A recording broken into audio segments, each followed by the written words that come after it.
Thanks. I'm here tonight as both a parent and an ed researcher, and I want to be really upfront about the fact that I am the parent of a student in line for an expulsion hearing, and that frames what I'm going to be talking about tonight. The experience of being a parent of a child that's going into an expulsion hearing has shocked me into an interest in research on expulsion and zero tolerance policies. So in my time, I'd like to briefly describe my understanding of the current research evidence related to expulsion and behavioral policies. My understanding is the district is committed to implementing policies that have an empirical evidence, and so I think it's very important for you to be aware of the evidence as it stands. Now, districts usually choose expulsion policies for particular reasons. Typically, they are to deter students from doing things that are infractions, improve school climate, and enhance the learning opportunities by removing students who might be seen as distractions, and to change the life trajectory of students who seem to be in a line of trouble.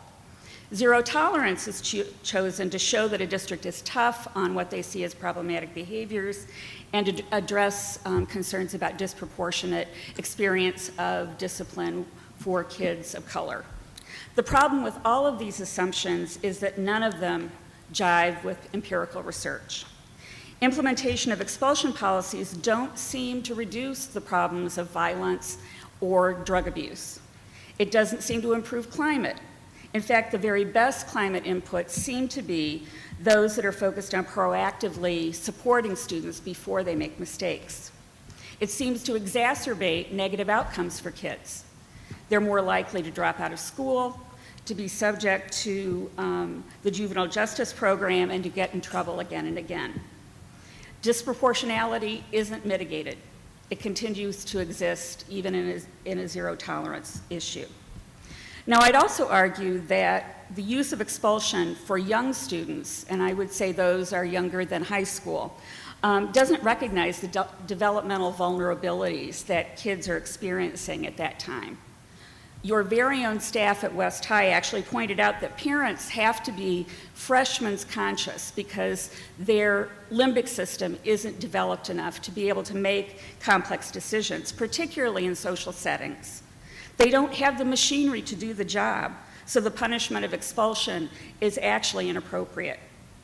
Now, in the specific case of MMSD, I'd urge the board to consider and accept the new code of conduct that's being presented by the administration. Unfortunately, I haven't been able to read it as carefully as I would like, but I'd say that the current code lacks any administrator discretion, and the very loose use of language makes it impossible for kids or parents to understand what a serious infraction is. I'll end by suggesting that every student that you expel is a reflection of failure by the district. It's a failure to identify kids and provide appropriate supports. Expulsion should only be a last gasp intervention, not the first line of defense. Thank you. Thank you. That concludes